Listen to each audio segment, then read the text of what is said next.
para ahora tener un pueblo suyo redimido por gracia. Y las reuniones que nosotros tenemos como esta tienen la base bíblica, ya que los que eran creyentes en Cristo se reunían para adorar al Señor, para comer juntos también y para participar de los símbolos, dando memoria o haciendo memoria al Señor hasta que Él venga. Pero tan bonito que era todo allí, también el enemigo quiere poner sus manos, sus garras, ¿verdad?, en todo lo que es de Dios. Y Dios lo ha permitido por un poco de tiempo, y esto tiene un propósito. El enemigo no viene sino para hurtar, matar y destruir, pero Cristo vino para que tengamos vida y para que la tengamos en abundancia. Y hoy en día vemos las iglesias formadas, vemos las obras, las misiones, pero no deja de haber siempre también la obra del enemigo, metiendo, sacando, tumbando hermanos, que el Señor nos guarde a todos, pero también metiendo falsas doctrinas. De tal manera que hoy en día nosotros predicamos la verdad. Nuestra fuente primordial es la doctrina de la palabra de Dios. No nos guiamos por libros, no nos guiamos por una religión. Somos cristianos evangélicos, somos creyentes en Cristo. Es verdad que esta iglesia tiene la denominación bautista, pero lo hacemos bien consciente porque la denominación bautista tiene bases bíblicas y nos asociamos con muchos propósitos. Y usted a lo mejor no lo sabe todo, pero uno de los propósitos es que de la ofrenda que tú y yo damos, aparte de darlas a los misioneros que nosotros tenemos, ¿verdad?, que están uno en España, otro en la India, otro en Chile, otro en México, otro acá mismo en los Estados Unidos, y otros que ayudamos, la Convención Bautista toma de lo de nosotros y lo distribuye también en un porcentaje para la obra foránea de otras naciones, la Mission Board, Baptist Mission Board también, que es un board de misiones donde ellos tienen un entrenamiento en Virginia y mandan a misioneros al mundo para proclamar el Evangelio. En otras palabras, la iglesia funciona como un cuerpo de creyentes que adora al Señor, pero también hace la obra que la asociación, que es bíblica también, en sus principios, ayudan la obra del Señor. Pero sabe que desde el principio también el enemigo se mete para estorbar la obra. Y esto es lo que el apóstol Pablo escribe a los Gálatas, en el capítulo 1 de los Gálatas, versículos 6 al 9. Él se asombra, ya que estaba recién empezada la iglesia. Y él dice, estoy maravillado. Y usted oye, wow, maravillado suena como positivo. Pero aquí no era positivo. Aquí estaba asombrado, pero ingratamente, o sea, como que estaba triste porque los Gálatas prontamente se habían alejado del llamamiento, se habían alejado de Cristo y de la gracia. Y es, agradable ver cómo las canciones que nosotros cantamos en esta mañana tienen que ver con los puntos que vamos a hablar hoy, que es la gracia. Pero también voy a comentarles un poco de lo que esta iglesia cree y que usted cree y que es bíblica. No es que nos la impuso alguien, sino que tenemos principios bíblicos por los cuales usted ve que nosotros funcionamos. Pero el apóstol está llamando la atención a uno de los temas más, o los temas principales del Evangelio, que es la gracia. Y es que los Gálatas habían creído en el Señor en esta región de Asia Menor y se habían formado como iglesia, como asamblea, así como esta. Y prontamente los judaizantes o maestros que muy temprano fueron inflamados por el enemigo empezaron a sembrar malas doctrinas, malas enseñanzas. Y algunos hermanos tal vez eran débiles en buscar la palabra. Por eso es que el apóstol nos insta a estar siempre preparados, y Pedro los dice, para presentar defensa con mansedumbre y reverencia ante todo el que os demande razón de la esperanza que está en vosotros. Debemos estar preparados, hermanos, pero si nosotros no estamos leyendo nuestra Biblia, no estamos orando, no estamos en comunión con una iglesia local, eso va a ser deficiente en nuestro aprendizaje. Él dice, estoy maravillado de que tan pronto os hayáis alejado del que os llamó por la gracia de Cristo para seguir un evangelio diferente. Ojo, él explica, no que haya otro evangelio, sino que algunos que os perturban y quieren pervertir el evangelio de Cristo, estos falsos maestros. Mas si aún nosotros, él dice, inclusive su apóstol Pablo, el apóstol del Señor que les predicó el evangelio, anuncia un evangelio diferente al que os hemos anunciado, sea anatema. Esta palabra anatema quiere decir caiga bajo la maldición de Dios. Es tan solemne el mensaje puro del evangelio que agregarles cosas, pues puede la gente caer en la maldición de Dios. Es solemne. Por eso es que tenemos que tener cuidado de siempre estar en lo que dice la palabra y no inventar cosas. Y él dice, y aún nosotros, y me llama la atención que dice, si aún o un ángel del cielo. Hay una secta hoy en día que tiene muchos adeptos o seguidores, que es la Iglesia de Cristo de los Santos de los Últimos Días, que son los llamados mormones, que ellos tienen el libro mormón sobre la Biblia. Es más poderosa lo que ellos tienen en ese libro que la Biblia. Pero allí ellos dicen que el ángel Moroni se les reveló y les trajo un evangelio diferente. Y tú dices, ven acá, no puede ser, la Biblia dice que no. Pero no, ellos dicen, no, el ángel Moroni nos los dio y aquí tenemos la revelación.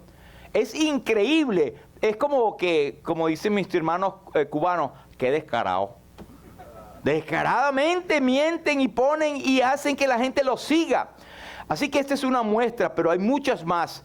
Entonces dice, como hemos dicho antes, y ahora también lo repito, si alguno os predica un evangelio diferente al que habéis recibido, sea anatema. Así que nosotros tenemos esto desde un principio.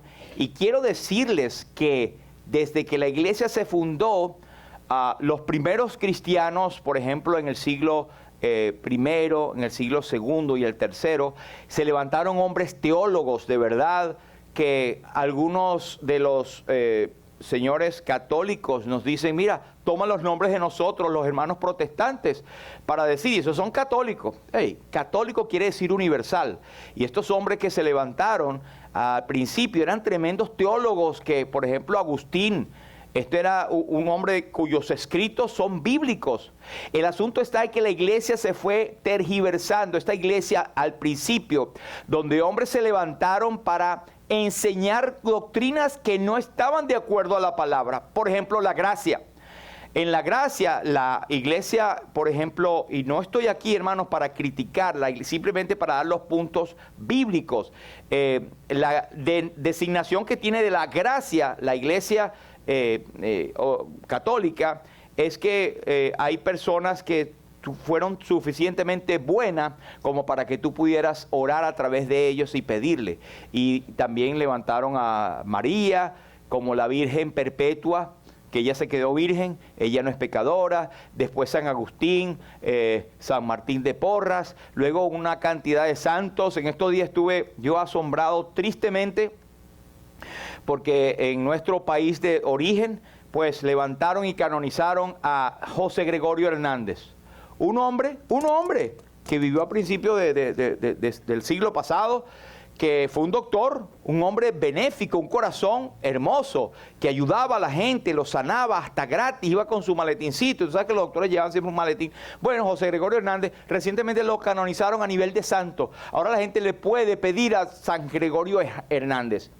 Entonces, son cosas que te duelen porque se han tergiversado la verdad, y la Biblia sigue incólume, sigue permanente. Primera de Timoteo capítulo 2 y versículo 5, porque hay un solo Dios y un solo mediador entre Dios y los hombres, Jesucristo hombre, el cual se dio a sí mismo en rescate por todos nosotros. Nadie puede ser mediador. No puedes levantar a personas por encima del Señor Jesucristo, porque estarías anulando la obra de Cristo y diciendo que Cristo es insuficiente. No puedes llegar, no existen, hermanos, los santos en el sentido de poderle acercar y pedirle a ellos, no existen.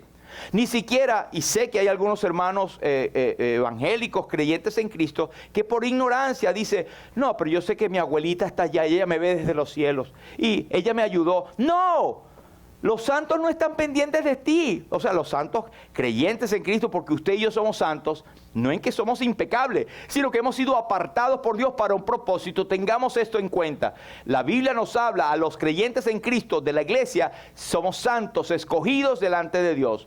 Cuando morimos, bueno, yo me olvido de la tierra.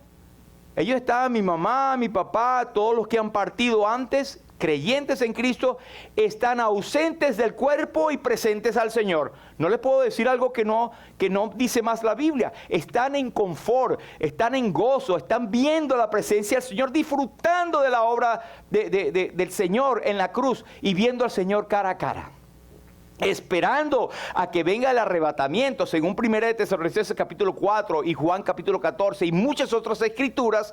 Cuando Cristo venga, la iglesia será transformada y sus cuerpos serán resucitados y estaremos, y nosotros, los que vivimos, bueno, sí que estamos vivos, bueno, seremos arrebatados, transformados, recibiendo al Señor en el aire y estaremos siempre con el Señor. Así que olvídese que usted puede orar a alguien que está en el cielo o que le está viendo. No, Señor, nadie le está viendo. El Señor es el único que vela por usted. El ángel de Jehová acampa alrededor de los que le temen y los defiende. El Señor está con nosotros todos los días hasta el fin del mundo. Y usted no necesita de nadie más. Así que olvídate de santico, de retratos, de lo que sea, porque eso es idolatría y es una perversión que empezó desde el principio, hermanos. Todo esto para decirles que el pasado 31 de octubre nosotros estamos, el pueblo evangélico recuerda, conmemora el Día de la Reforma. ¿Por qué la Reforma? Bueno, no es que la Reforma no fue un acto, digamos, de rebelión, sino de transformación, un acto de reclamación, porque estaban desviados completamente de la Escritura. El Señor Jesucristo dijo en Juan capítulo 5, versículo 39, escudriñad las Escrituras, porque en ellas os parece que tenéis la vida eterna, y ellas son las que dan testimonio de mí. Eso lo dijo el Señor. O sea que nosotros debemos leer la Biblia, escudriñarla, que es más que leerla. Es verla, meditarla en oración, ver, Señor, ¿qué tienes para conmigo allí? Todos lo hacemos así, ¿verdad? Amén, Señor, que sea así. ¿Verdad? En Hechos 17, 10 al 12, tenemos el momento en que los hermanos enviaron de noche a Pablo y a Silas hasta Berea, una localidad de Asia Menor en aquel momento, donde había una asamblea de hermanos, había un pueblo y había una región de personas que oyeron la Biblia y creyeron al Señor, pero no eran tontos. Ellos, cuando Pablo y Silas empezaron a hablar por primera vez y citar las Escrituras, ¿sabes qué hicieron? Ellos, amén a lo que diga Pablo, amén a lo que diga Pedro y Silas. No, dice la Biblia que habiendo ellos llegado, entrando en la sinagoga de los judíos, estos eran más nobles que los que estaban en Tesalónica, pues recibieron la palabra con toda solicitud. ¡Wow! La palabra de Dios. Y no es verdad, hermanos, que cuando leemos la palabra y el Espíritu Santo hace clic en nosotros y dice, ¡wow! Esto está aquí, Señor, gracias. Y cerramos los ojos y decimos, Señor, gracias por alimentarme. Bueno, si usted no lo tiene, revísese. Porque la palabra de Dios no puede caer, digamos, sin tener un efecto en el corazón de cada creyente. ¿Hay algún amén por aquí? Amén. Ah, ok. Dice, recibieron la palabra con toda solicitud, escudriñando cada día las Escrituras para ver si estas cosas eran así. Yo estoy seguro, hermano, si confío, espero y aspiro que usted lea la Biblia después que el pastor lo predica acá y usted diga, mira, aquí el pastor se peló. O porque el pastor explicó esto no está aquí en la Biblia, esto es una cosa rara, esto es un arroz con mango. No, dígalo. Hermanos, escudriña las Escrituras para ver si estas cosas están así. Es mi responsabilidad también el buscar de la palabra de Dios para mí primero y después darla a usted, pero usted tiene que ser como los creyentes de Berea. Tiene que revisar y escudriñar las Escrituras para ver si estas cosas son así. Hubo un momento en la historia que dejó de ser así. En la historia de la iglesia, que usted la puede leer en libros, en internet, lo que sea, empezaron la gente a ser como unos corderitos, a escuchar o como las focas, a aplaudir a todo lo que se decía. Y vino la perversión del evangelio. Dice la Biblia que ellos escudriñaban las escrituras para ver si estas cosas eran así, y así creyeron muchos de ellos. Es decir, el hecho de tú escudriñar, aunque no eres creyente, puedes llegar a la salvación porque ves, wow, esta es la palabra de Dios, mira lo que está acá. Y esos hombres o mujeres fueron instrumentos de Dios para llevar el evangelio. Así que por eso dice la Biblia, mirad que no desechéis al que habla. Todos los que nos exponemos acá estamos expuestos a una tensión tremenda, a un estrés grande de poner la palabra de Dios, explicarla con sencillez. Eso es dificilísimo. Que pero el pastor se lo predica facilito y yo lo puedo hacer más fácil. Hermano, lo invito a que venga aquí. Es difícil. Y no lo digo por vanagloriar, pero cada vez que uno o cualquiera viene para acá, esto es una agonía, hermanos, es una agonía. El buscar la palabra de Dios, Señor, dame para poder dar. En el Salmo 119, versículo 30, mira lo que dice: la exposición de tus palabras alumbra, hace entender a los simples. Lo que quiero decir con todos estos versículos que son tan claros, escudriña las escrituras porque ellas son las que dan testimonio de mí, porque en ellas os parece que tenéis la vida eterna. Sé por favor como los creyentes de Berea que escudriñaban cada día las escrituras y no se quedaban con solamente lo que decían para ver si estas cosas eran así y creían y crecían en la palabra de Dios. El Salmo 119, aunque no estaba el Nuevo Testamento, decía tu palabra, la exposición de tu palabra alumbra, porque uno normalmente está en la oscuridad, por no decir ignorancia, que sí, es verdad, pero eso es oscuridad. Por eso la Biblia, la exposición de la palabra alumbra. Y nosotros tenemos por lema Iglesia Bautista Lumbrera, porque el Salmo 119 nos dice que lámpara es a mis pies tu palabra y lumbrera mi camino. Entonces la reforma protestante, hermanos, no nació de una rebeldía. Gracias a Dios por esos hombres. Y solamente voy a tocar algunos punticos históricos para que veamos, pero con mucha base bíblica. Durante el tiempo hubo una necesidad espiritual, ya que era regresar a la verdad del Evangelio. Y Martín Lutero, este hombre, era un monje católico romano, católico apostólico romano, pero un hombre que el Señor despertó por medio de las Escrituras. A leer Habacuc, a leer otros, la fe viene por el oír y el oír por la palabra de Dios. Es decir, que nosotros debemos ser salvos o somos salvos por la fe. Mas el justo por la fe vivirá. Y él decía, yo no veo esto. Y era un teólogo. El tipo conocía griego, hebreo, latín, alemán, porque él era alemán.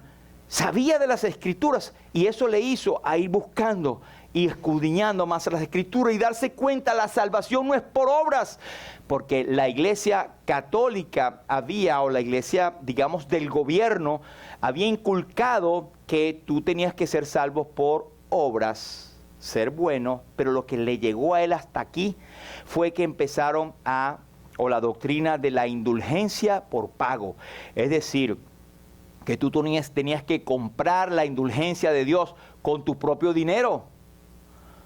Entonces había uno encargado de recoger ese dinero para construir la Basílica de San Pedro, by the way, y él decía, no ha caído todavía las monedas en la caja de madera cuando ya el espíritu de su abuelita en el purgatorio ya está saliendo. Y le decían, también al otro abuelo, y le echaban.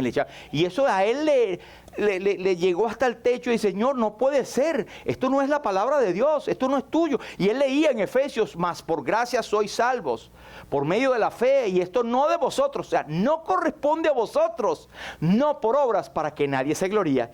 Y también decía, ¿cómo es posible que esto hablen de tener una indulgencia con Dios cuando son hombres pecadores como yo, que necesitamos? ¿Y la obra de Cristo dónde quedó? O sea, hay que suplementarla, de ahí es que viene el dicho, la obra de Cristo suplementada, porque ellos la suplementaban, todavía la suplementan. Obra de Cristo suplementada es la obra del Evangelio suplantada. No es el Evangelio, es otro Evangelio y están bajo el anatema de Dios. Lo digo con temor, pero con la verdad bíblica. Así que esto pasó durante la Edad Media. Y esto de leer la palabra, hermanos, ahora usted la puede leer.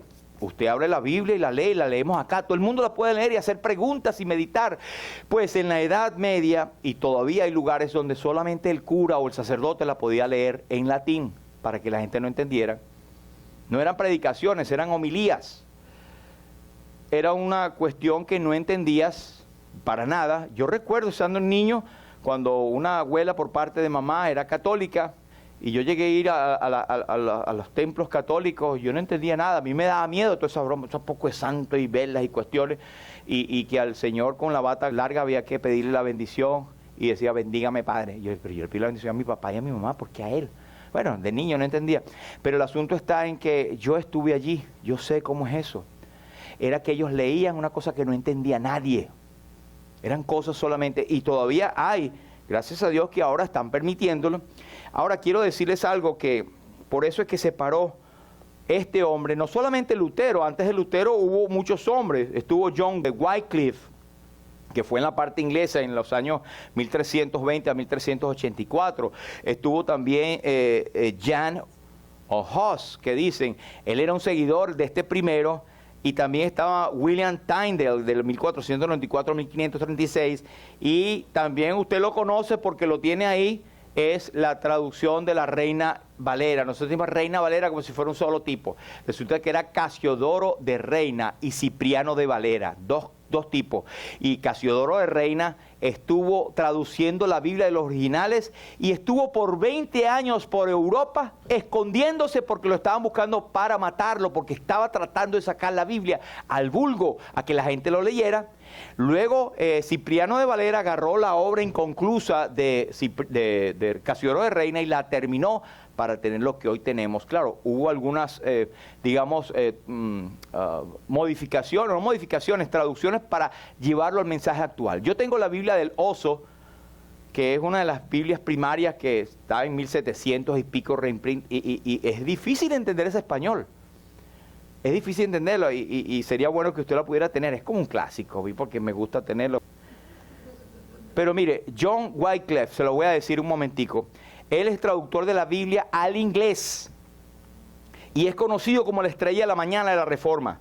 Sus escritos fueron prohibidos, oiga bien, 40 años después de su muerte. La Iglesia Católica desenterró sus huesos para quemarlos. Eso es increíble.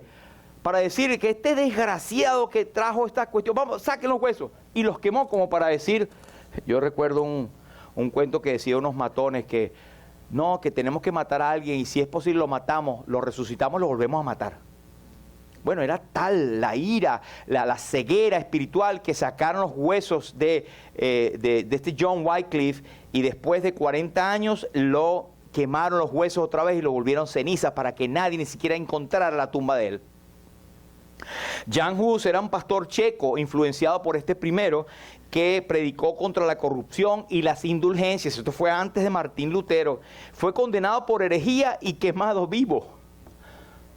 Mire lo que él dijo mientras estaba siendo quemado. Hoy asan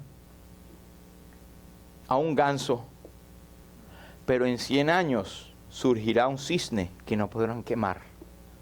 Wow. Entonces imagina, hermanos, que uno a veces se quema y sale corriendo. ¡Ay, me quemé! Que le ponían candela para quemarlo en la hoguera.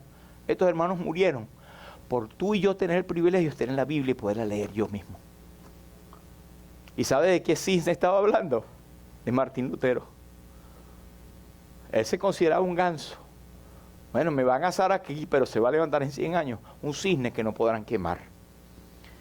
Luego se levantó William Tyndale en 1494. Es traductor del Nuevo Testamento al inglés moderno. Fue perseguido, estrangulado y quemado vivo por traducir la Biblia. Sus últimas palabras fueron: Señor, abre los ojos del rey de Inglaterra.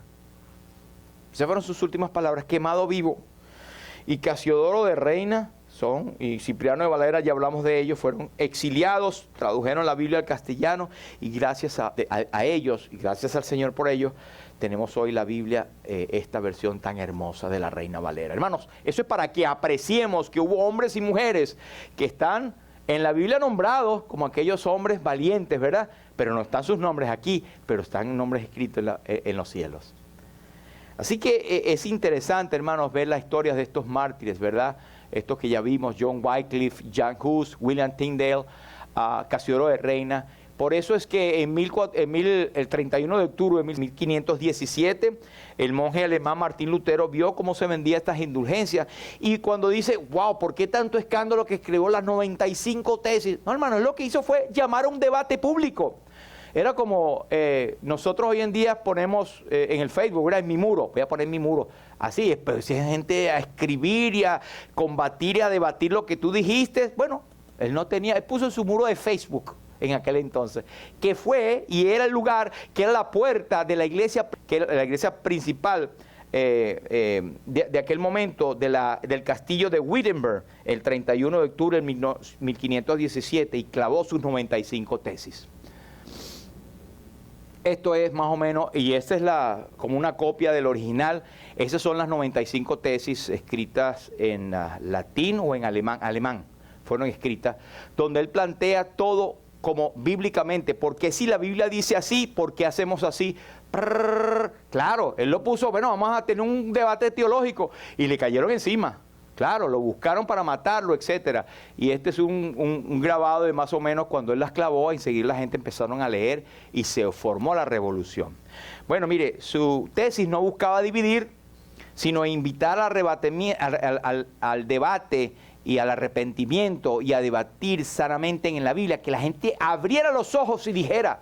Es como cuando alguien viene hoy con una doctrina extraña, por ejemplo, que Jesús no es Dios, o que la Trinidad no existe, o que el arrebatamiento será después, que eso no son tan fundamentales, pero que Jesús es Dios, que lo pongan en duda. Tú tienes como agarrar un debate y decir, vamos a leer la Biblia. Y puedes tener un debate con personas inteligentemente y que el Espíritu Santo sea la que convenza.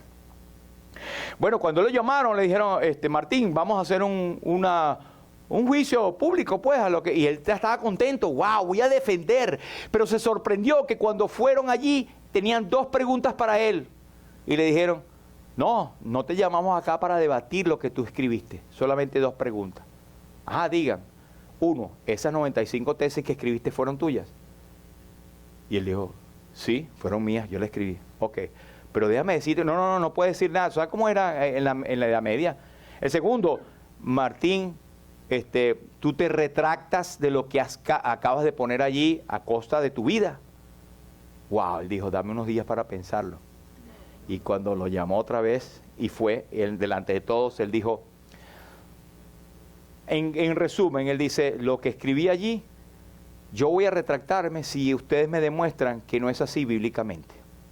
Y dijo la famosa frase, dice, que yo estoy cautivo a la voluntad de Dios, que Dios me ayude. Eso fue lo que dijo. Mi mente está cautiva y viva y preso a lo que la palabra de Dios dice. Entonces fue, digamos, la chispa que comenzó la reforma. ¿Okay? Entonces ya, para nosotros, ya con ir entrando en lo que yo quería decirles, es que de ahí surgieron las famosas 5 solas. 5 solas. Y la iglesia cristiana bíblica bautista aquí en Lumbrera, nosotros creemos eso. Lo creemos y lo defendemos. Y podemos decir, que, claro, un abismo a distancia, que nosotros estamos cautivos a lo primero, a la palabra de Dios.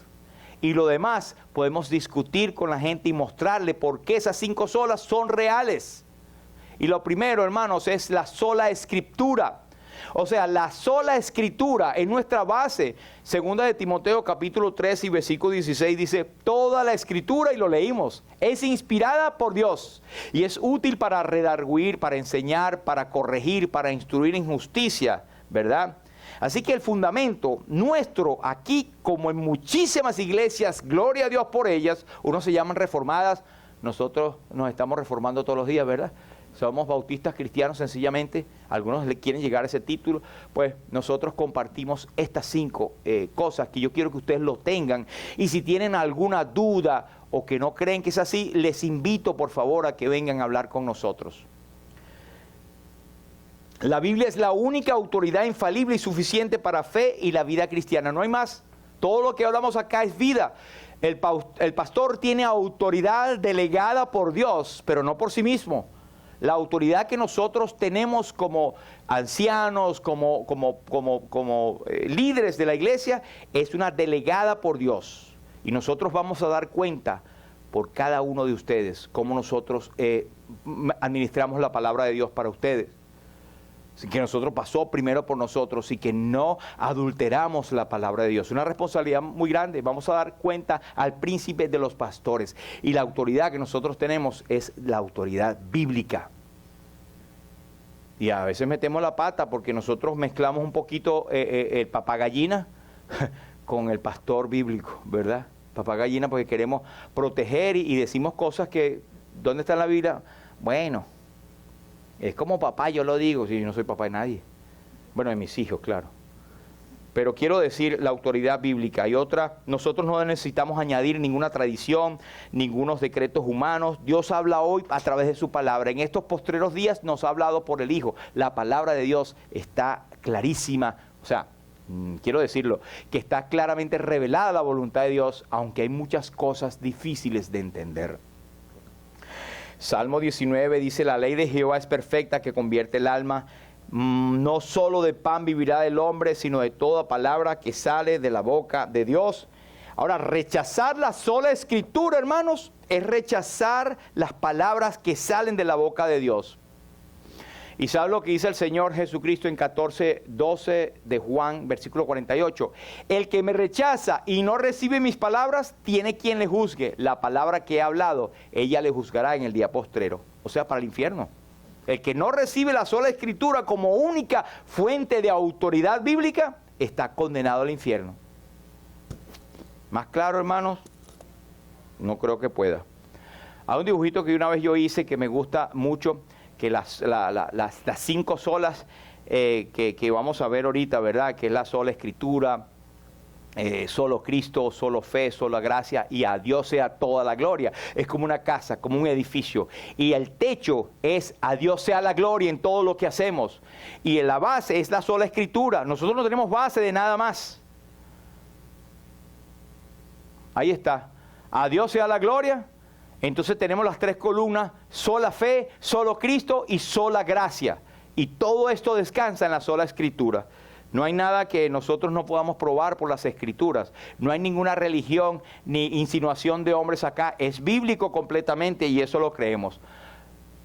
Así que nuestro fundamento está en la Biblia. Tenemos la salvación en la palabra. Tenemos la instrucción en la palabra. Tenemos nuestra felicidad en la palabra. Tenemos las promesas.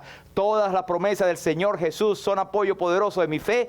Mientras viva aquí cercado de su luz, siempre sus promesas confiaré. Es la palabra de Dios. El número 2, la sola gracia.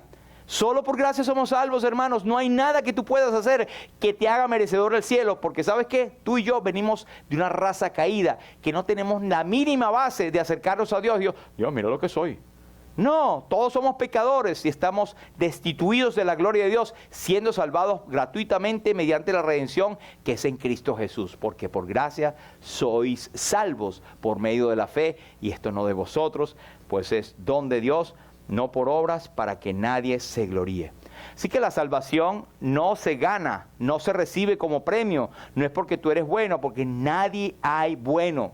No hay ninguna penitencia, indulgencia, sacrificio humano que pueda añadirse a la gracia, porque estás suplementando la gracia de Dios. Si es por gracia, ya no es por obra, y Cristo nos salvó no por obras de justicia que nosotros hubiéramos hecho, sino por su misericordia. Negar la gracia es negar la obra de Cristo y estás puesto en el camino de condenación. Amén. Número 3, sola fide, en latín, que quiere decir solo por fe. No puede ser salvo si no es por fe. Romanos 5:1, porque justificados pues por la fe, tenemos paz para con Dios por medio de nuestro Señor Jesucristo. Solamente por fe, no obras. Ahora, ¿qué pasa con los hermanos que hacen buenas obras? Esa es otra cosa. Después que somos salvos, las obras cuentan no para salvación, sino para coronas, para obediencia, para bendición de Dios. Pero en ningún momento es tomada como parte de su salvación para ganar el favor de Dios, sino porque ya eres salvo, haces buenas obras para servir a Dios y parecerte más a Cristo. Amén. La fe es el medio por el cual nosotros recibimos la justicia de Cristo. Así que este es uno de los versículos que cautivó a Martín Lutero. Mas el justo por su fe vivirá. Mas el justo por su fe vivirá. Y Martín Lutero, por lo cual nosotros creemos en la sola fide y la sola escritura como parte de las 5, es que él dijo, la fe viene ¿por dónde? Por el oír. ¿Y el oír por qué? O sea, vamos a la base, la palabra de Dios y la fe. Número 4, solus Christus, que quiere decir solo Cristo. ¿Cómo es que es ese corito que solamente en Cristo, solamente en Él, la salvación se encuentra en Él? No hay otro nombre dado a los hombres, solamente en Cristo, solamente en Él. Ese es el corito de la Reforma. En Hechos capítulo 4, versículo 12 dice, y en ningún otro hay salvación, porque no hay otro nombre debajo del cielo dado a los hombres en el cual podamos ser salvos. Jesús dijo, yo soy el camino y la verdad y la vida, y nadie viene al Padre si no es por mí. Él ofreció una sola vez sacrificio de sí mismo. Negar a Cristo como único mediador es blasfemar contra su obra perfecta, es trazarse el camino de la condenación. Y por último, soli Deo gloria, a Dios sea solamente la gloria. Si tú tuvieras que jugar un papel en tu salvación, entonces tienen que darme gloria a mí también. Dice que la salvación es de Jehová y cuando estemos en los cielos, digno eres de recibir la gloria, alabanza, toda la gloria es para Cristo porque Él nos redimió a nosotros. Nosotros no hicimos nada, solamente venir y traer nuestras cuitas delante de Él.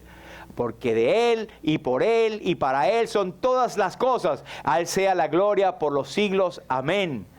Yo Jehová, este es mi nombre y no daré mi gloria a nadie. Es más, cuando tú comas o bebas, hermanos, ya sea que comáis y bebáis o hagáis otra cosa, hacedlo todo en el nombre de Jesús, para la gloria de Dios. Amén. Así que robar la gloria de Dios es idolatría espiritual. El Señor nos guarde de alguna vez que tengamos écheme una florcita a mí porque yo tengo que ver en eso. No, sea todo hombre mentiroso y Dios veraz. Es necesario que yo mengüe para que Él crezca. A Él sea la gloria. Padre, te damos gracias. Porque nos permite, Señor, con mucha ignorancia, exponer tu palabra.